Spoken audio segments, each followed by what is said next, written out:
The Origins of Power, Prosperity and Poverty, Why Nations Fail. 이런 책입니다. 그 하버드대 교수하고 또 이렇게 영국의 교수가 쓴 책이죠. 노벨 경제학상도 받은 사람입니다. 제가 그 목차만 따와봤고요. 뒤에 내용들을 좀 보겠습니다. 흔히 국가 이익이라고 하죠. 국가 이익이 뭘까요? 보통 그 SPPP 이렇게 말한답니다. 국제 정치에서 S security 안보죠. 그 다음에 파워 국가의 힘. 그 다음에 prosperity 번영 경제적 번영이죠. 그 다음에 프레스티지 국가의 명예. 이렇게 해서 SPPP 이거를 국가의 이익이라고 하는데요. 그게 우선순위가 제가 말씀드린 순서대로랍니다. 그래서 경제를 위해서 안보를 희생시킬 수 없고요. 명예를 위해서 안보를 희생시킬 수 없다는 겁니다. 이제 그런 우선순위가 있다는 거예요. 그러니까 안보가 가장 중요한 것이죠. 그래서 말씀드릴 때에도 이래서 임진왜란때 외적이 쳐들어옵니다. 하나는 안 쳐들어옵니다. 할 때 뭘 택해야 될 것인가? 국제정치는 비극적으로 생각을 해야 된다는 겁니다. 쳐들어올 것이라고 가정하고 대비해야 된다는 것이죠. 국가안보가. 오늘날 거론이 되는 여러 가지 이슈들이 있죠. 뭐 부정선거도 있고 또 문정권부터 시작된 안보 해체도 있고 이거는 국제정치 이론과는 전혀 반대로 지금 움직이고 있는 것이죠. 국익에 도움이 안 된다고 보는 것입니다. 그런 것들은 조금만 뭐가 있어도 눈을 부릅뜨고 쳐다봐야 되는 거 아니겠습니까? 그런 부분들이 생각이 나고 그래서 이제 조선의 망국의 역사를 이제 보는 시점에서 국가는 왜 실패하는가라는 책을 한번 보고자 하는 것입니다. 실패한 국가 조선, 성공한 국가 대한민국. 100년 내지 200년 앞섰던 국가들을 따라잡고 유일하게 성공한 국가가 된 대한민국. 기후, 지리, 문화적 조건이 유사한 남북한은 왜 경제 성장이 다른가?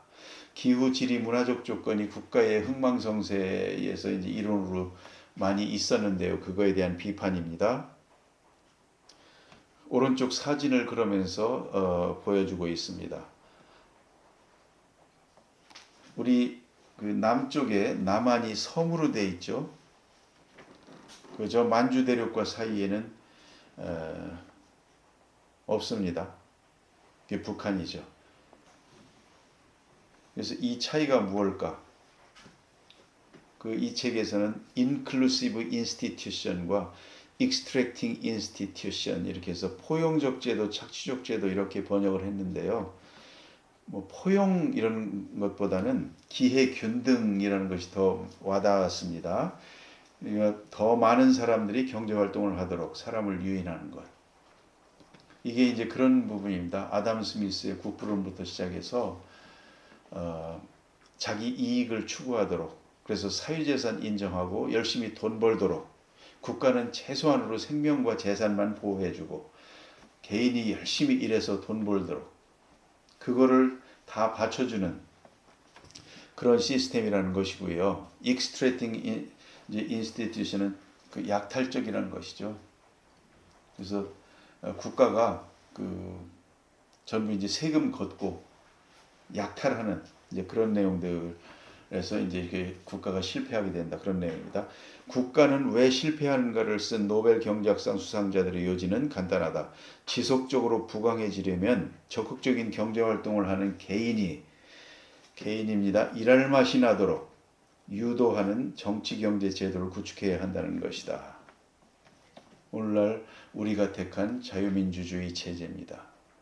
대한민국이 이렇게 불이 밝고 그렇지 않은 extracting institution을 선택한 북한은 저렇게 검게 돼 있다는 것이죠. 저자가 설명합니다. 국가 간 불평등을 결정하는 가장 중요한 요소는 정치 및 경제 제도라고 역설한다. 저도 여기에 동의를 합니다. 우리가 좌우라든지 뭐 당으로 나눠서 싸웁니다만은 그러나 공통적으로 반드시 유지해야 될 것, 그게 바로 자유민주주의 시장경제죠. 해양동맹이고요. 그 선택은 공통적이어야 하는데 그 선택 자체가 그렇지가 않아서 이제 걱정인 것이죠.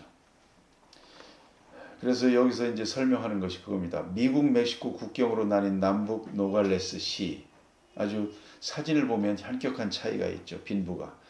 그 다음에 남북으로 나뉜 한반도, 뭐 인공위성 사진 보면 아주 선명하죠. 그 다음에 동서로 나뉜 과거 독일의 사례를 이제 들어서 이제 이론을 전개하고 있습니다. 그 원저자들은 또 그렇게 말도 합니다. 이승만 대통령과 박정희 장군을 뭐 독재자로 이렇게 묘사를 하는데들, 그런데 두 사람 모두 사유재산이 인정되는 시장경제를 채택했다. 이제 이 부분입니다. 여기에 주목하는 겁니다. 뭐 권위주의적 독재다. 어떤 면에서 보면 이제 나라가 시스템이 갖춰지지 않은 상태에서 발전하기 위해서는 오히려 이제 그런 정도의 독재가 필요했다. 이렇게 주장도 많이 합니다. 어쨌든 사유재산이 인정이 되고요. 시장 경제를 했다는 겁니다. 이게 중요한 것이죠. 그리고 이제 박정희 대통령이 그 외자도 도입하고 뭐 야당 반대가 많았습니다만 기업에 대출해주고 또 뭐 혜택을 준다 또 반대 많았죠. 경제활동을 유도해서 키웠죠. 그런 것들을 인클루시브 제도라고 이제 그렇게 해서 고속성장을 이뤘다. 이제 그렇게 보는 겁니다. 반면 김일성이 지배한 북한은 사유재산을 불법화하고 사유재산 인정 안 했죠.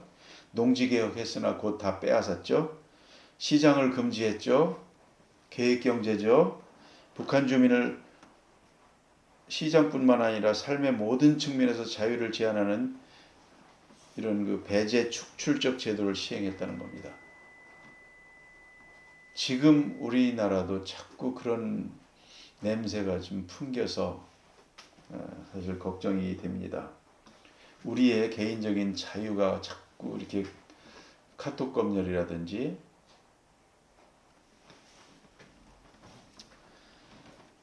자유로운 그 경제 활동을 하는데 자꾸 지장이 되는 그런 요소들이 자꾸 강화가 되는 것을 볼 수가 있습니다. 또한 미국의 멕시코 노갈레스가 국경선으로 나눠져 있는 그 부분도 이제 비교해서 설명하고 있고요. 그 다음에 같은 대륙이지만 잘 사는 북미와 못 사는 남미에서 스페인 식민지와 영국 식민지를 비교하고 있습니다. 그 남미를 지배한 스페인은 착취적 경제제도였다는 겁니다. 그게 엔코미엔다라고 한답니다. 그래서 그 노예화하고 그냥 금, 은 다 싹 쓸어갔죠. 스페인이 어마어마한 금은을 확보를 해서 지금 스페인의 그 유적지, 지금은 관광 수입을 올리는 데 도움이 됩니다만은 그 유적지의 금이 다 그렇게 남미의 원주민들의 희생이 들어가 있다는 것을 좀 생각해 볼 필요가 있습니다. 반면 북미를 지배했지만 착취에 실패했다고 말해요. 왜냐하면 스페인이 착취하기에 좋지 않으니까 버린 땅이라는 겁니다. 영국은 이제 스페인이 다 차지했으니까 안 좋은 땅으로 갔는데 그러다 보니까 착취할 게 없어요. 착취하려고 했답니다. 그래서 실패해서 어쩔 수 없이 헤드라이트 시스템이라는 제도를 도입을 했다.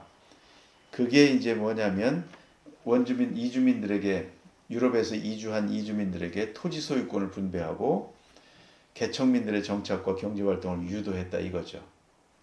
식민지에서 착취할 것이 별로 없었다는 거예요. 그 당시는 그 지하자원도 낳지도 않고.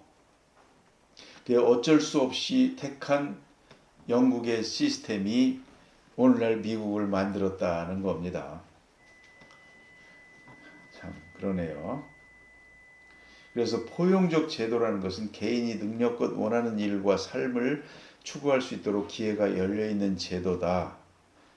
이게 영미 계통의 아담 스미스의 이론을 이은 이제 그런 제도들이죠. 우리 현재 대한민국의 제도입니다. 기술혁신은 사회재산제, 계약준수, 기획연 등 신기술의 도입을 장려할 때만 가능하다는 거죠.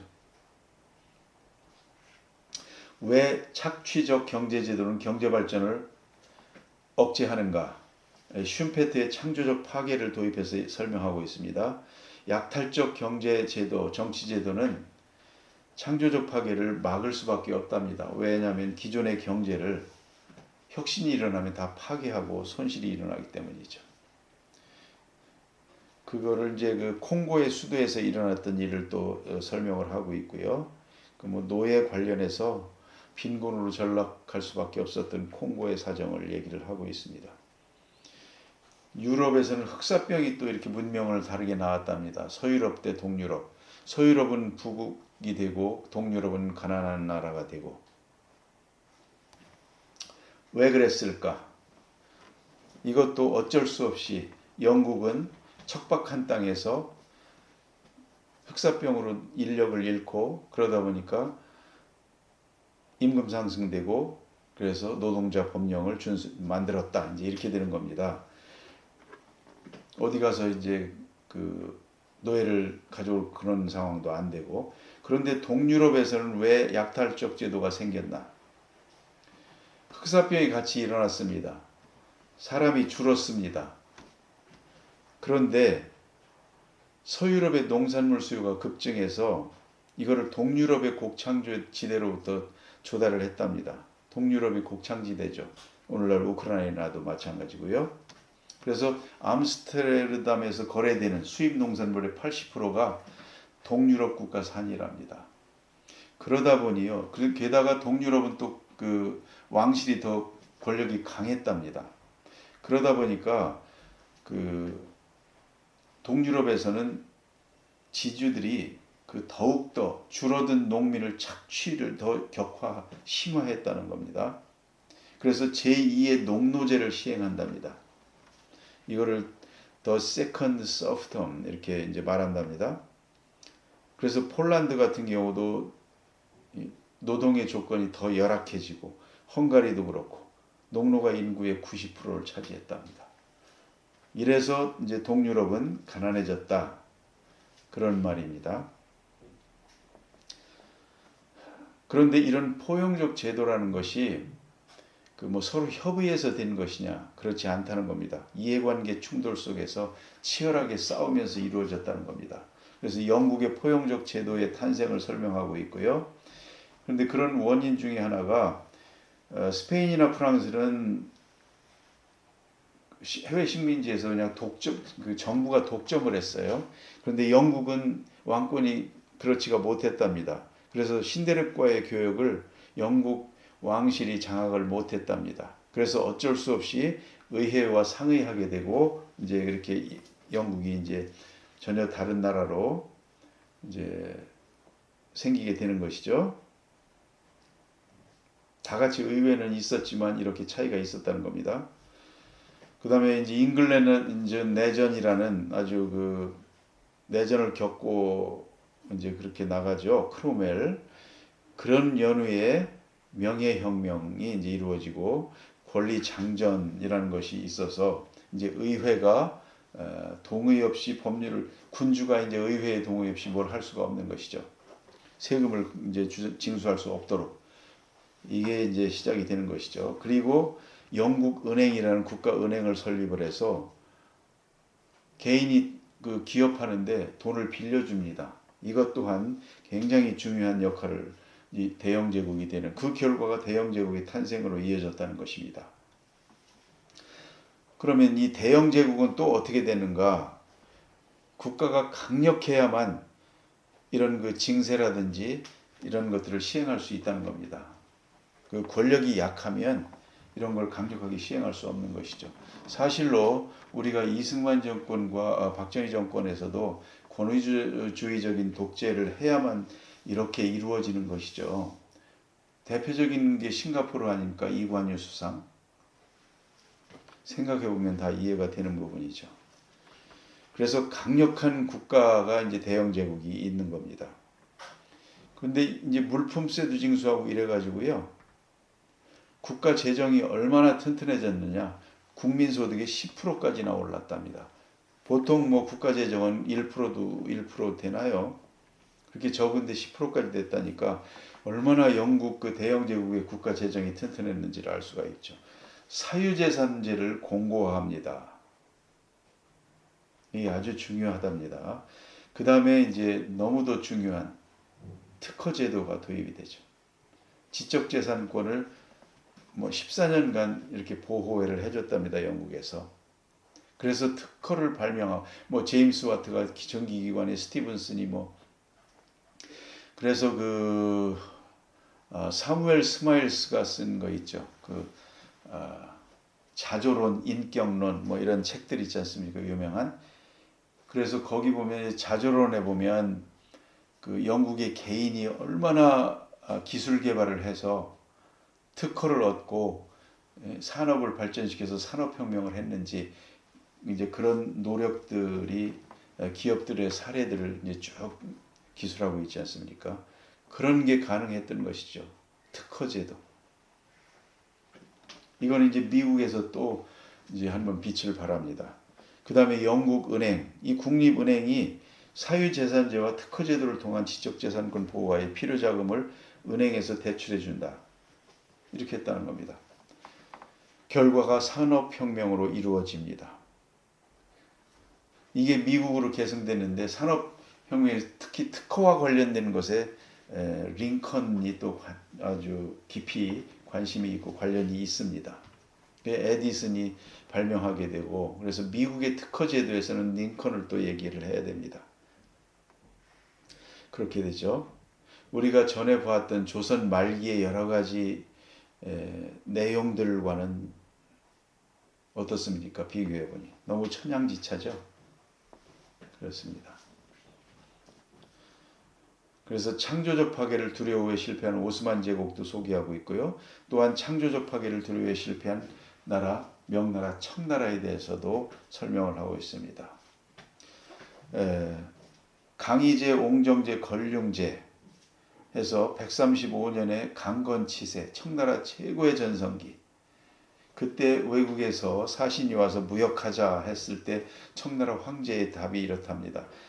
외국과 무역할 필요가 없다. 청에는 모든 것이 풍족하다. 변하지 않았죠.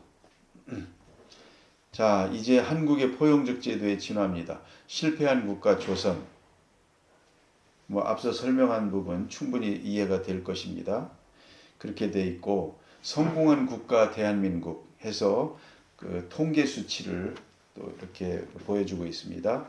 연구개발 연구원 수, 특허 출원 건수, 과학기술 저널 논문 발표 건수, GDP 대비 상품 수출액 비중, 압도적 1위, 뭐 1위 이렇다는 것이죠. 그 다음에 이제 근래 21세기 들어서 K컬처까지.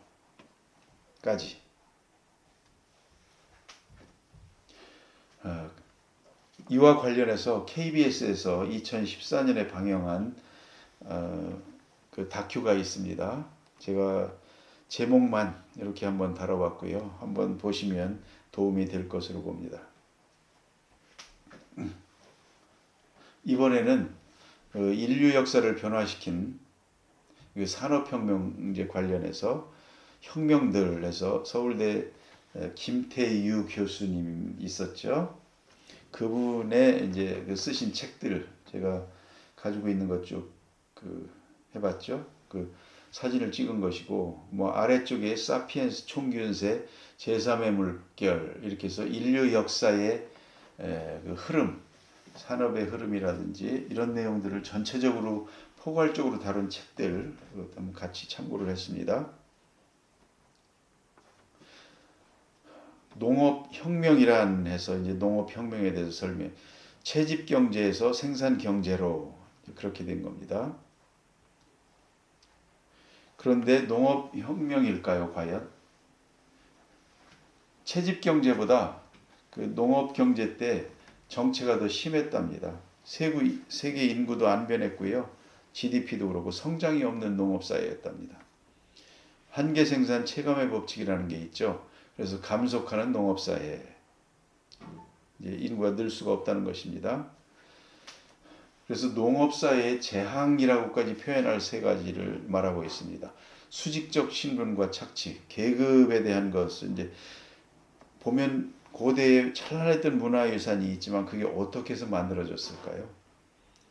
피라미드, 파르테논 신전, 만리장성, 콜로세움, 웨스트민스터 사원.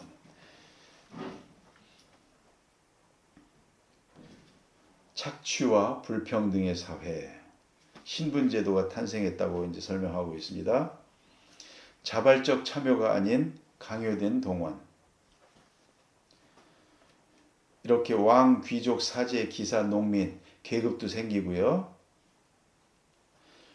그래서 귀족은 착취를 위한 도덕적 기반을 제공했다. 당근이고 농민을 착취, 채찍이고 착취를 당하며 노동력 제공한 농민이 있다. 뭐 이렇게 이제 그 농업사회의 재앙으로 이게 그 수렵사회 때는 이제 아니었던 농업사회에서 생긴 재앙이랍니다. 이거를 이제 종교적 의미로 또 해석하고 경제적으로 재해석해 보면 또 이렇게 설명도 해놨습니다. 참 그렇게 이제 웃을 수 없는 이제 그런 내용들이네요. 노동의 신성함, 최대한 많이 생산하게 하기 위해서 그랬다. 뭐 이런 겁니다. 청빈한 삶, 소비를 억제하기 위해서. 두 번째, 질병, 건강과 지하의 통계가요. 농업사회가 전염병이 이렇게 많았답니다. 그 수렵 채집사회 보다 이제 삶의 질이 더 떨어졌다는 이제 그런 내용들을 설명을 하고 있어요. 영양 섭취도요. 수렵 채집 사회가 훨씬 더 좋았답니다. 그래서 농업사에서는 굶주렸답니다. 그래서 키도 작아지고요. 수명도 더 짧아지고 그랬답니다. 농업사회에. 옛날 그 수렵사회보다 구석기보다 신석기가 농업혁명이 일어났다는 신석기 말이 더 이렇게 체구도 작아지고 수명도 짧았답니다. 못 먹어서. 노동 생산성은 점점 감소하죠. 이걸 이렇게 통계적으로 이제 계산을 해본 모양입니다. 수렵인과 농민의 1인 1시간당 생산량도 이렇게 비교했는데 생산성이 감소했어요.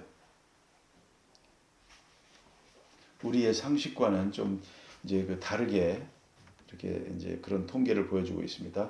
이 멜서스의 덫, 농업 사회에서의 식량의 한계 생산 체감 이런 부분들이 식량 부족으로 이어졌고 인구 감소로 이어졌다 이렇게 설명합니다.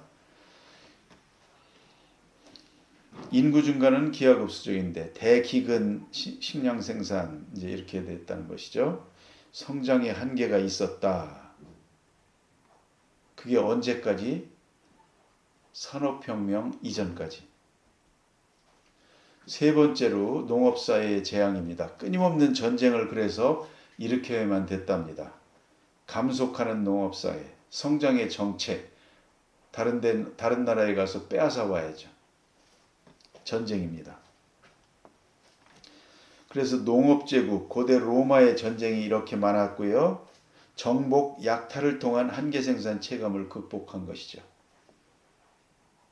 전쟁하고 또 전쟁하고 성장의 정체를 극복하기 위한 끊임없는 전쟁을 한 것이 농업사회랍니다. 그래서 농업혁명에 대한 의문을 갖게 되는 겁니다. 농업사회는 재앙이다. 그렇다면 산업사회는 어땠는가? 산업혁명입니다. 이렇게 기하급수적으로 늘어납니다. 영국의 산업혁명 아주 중요하죠. 그래프가 인류 역사상 있지 않던 이렇게 그래프가 형성이 됩니다. 산업혁명입니다. 농업경제 1차 대분기가 있습니다. 그게 1차 산업혁명입니다. 그 다음에 2차 대분기가 있습니다. 더 가속화하는 4차 산업혁명입니다. 우리가 이걸 잘해야 됩니다. 지식경제로 넘어갑니다. 그러면서 선진국과 후발국, 이 후발국의 발전 원리를 또한 이렇게 아주 깔끔하게 표를 만들었어요. 그 김태우 교수 한국의 시간이라는 이 책, 이제 한국의 시간 이런 책이 있는데요. 뭐 이런 책들이 있죠. 그래서 이제 이 그 국가는 왜 실패하는가 이런 책인데 김태우 교수 책도 이런 게 이제 많이 있어요. 그 우리나라의 그 미래에 대한 이런 책들도 한번 읽어보시면 많은 도움이 되겠습니다. 그래서 그거를 이제 선진국과 후진국, 그 후발국이 어떻게 쫓아갔는지, 그래서 처음에 네덜란드, 영국이 있다가 보호무역 하니까 이제 미국이 또 그걸 어떻게 극복하고 쫓아갔는지, 영국, 미국이 선발국이 되니까 독일, 일본이 또 후발국으로서 어떻게 또 그 영국, 미국을 따라갔는지 이제 그런 내용. 그 다음에 그 가트 체제 뭐 이런 내용으로 이제 억압을 했는데 따라갔죠. 근데 영국, 미국, 독일, 일본 등 G7이 이제는 선발국이 되니까 한국, 대만은 또한 또 어떻게 해서 따라갔는지, 경쟁력이 갖춰지지 않은 상태에서 자유무역을 이제 강제하고 WTO 체제를 이제 하니까 더 어려워졌죠. 그럼에도 불구하고 한국, 대만이 따라갔죠. 최근에는 이제 등소평에 중국이 이제 올라섰었죠. 이제 이런 원리를 설명을 하고 있는 것입니다. 어쨌든 그러한 그 어려움에도 불구하고 성공한 국가 대한민국입니다. 역사를 정리할 수 있는 그 사진으로 딱 모아서 한 표로 정리해 봤어요. 1980년대 반도체와 정보통신. 우리 이제 오늘날의 그 이쪽 분야의 산업은 이때 이제 기반이 잡힌 것입니다. 21세기 들어서 이제 그 포노사피엔스라고 하죠. 그 팬덤 경제학이라는 것이 있고 4차 산업혁명 시대가 이제 이 시대의 키워드가 되겠습니다. 이 시대를 어떻게 우리가 쫓아갈 것이냐. K컬처 있죠. 대장금으로부터 시작해서 뭐 GTS, K-팝, 푸드, K-뷰티, K-웹툰까지. 그래서 그 국가는 왜 실패하는가의 그 저자 그 제임슨 그 존스 누굽니까 그 제임스 로빈슨 교수가 얼마 전에 한국 와서 그 함재봉 교수하고 대담하는 것도 좀 있습니다만은 그 우리나라의 이제 그 성공 모델에 대해서 관심이 많아서 이렇게 자주 한국에 오고 그런답니다. 성공한 국가 대한민국, 실패한 국가 북한, 남북 분단 시대를 대표하는 키워드가 되겠습니다. 같은 민족 다른 체제 70년, 다이어트하는 나라에서와 끼니 걱정하는 나라, 성공한 국가 대한민국, 그래서 원조받는 나라에서 원조하는 나라까지 갔습니다. 한강의 기적이 가진 진정한 의미는 감속하는 농업국을 가속하는 산업국으로 변화시켰다는 것이다. 산업혁명의 혜택에 우리가 올라탔다는 것이죠. 한국, 대만이 이렇게 싱가포르이 그림에서 보면 아주 월등하게 높이 있죠. 성공했다는 것이죠. 북한은 어디 있습니까? 찾기도 어렵습니다. 이제 향후 문제입니다. 성공해야 할 국가 대한민국입니다. 우리의 행복지수는 점점 떨어집니다. 힘들어집니다. 선진국 도약의 마지막 기회가 무엇인가? 4차 산업혁명. 오른쪽에 그 여러 가지 열매들 대부분이 미국의 기업들이죠. 따라가야 됩니다. 어떻게? 북극 항로를 김태우 교수는 제시하고 있습니다. 길이 열리면 시대가 열린다. 북극 쪽의 항로가 개척 이제 하려는 그 국제적인 흐름입니다. 여기에서 우리가 도약의 기반을 잡아야 된다. 그래서 지금 미국에서 그린란드도 뭐 미국령으로 하겠다. 이게 이제 그 북극의 중요성이 점점 좋아지고 예전에 그 북극 항로가 없을 당시에 산업혁명 당시에는 남쪽으로 해서 돌아오니까 이런 그 지정학적 항로적인 측면에서 우리나라는 정말 의미가 없었던 이제 그런 나라죠. 그런데 이제 북극 항로가 만약에 활성화가 되면요, 우리나라 부산이 정말 아주 요점이 된다는 것이죠. 이 기회를 활용해서 대한민국이 다시 한번 도약해서 확실한 그 세계 열강으로 가야 된다. 이걸 이제 김태우 교수가 주장하는데 저도 동의를 합니다. 네, 이상 그 94년 뭐 그 전 내용 얘기하다 보니까 여러 가지 내용들을 얘기하느라고 좀 길어졌습니다만 일단 마치고요.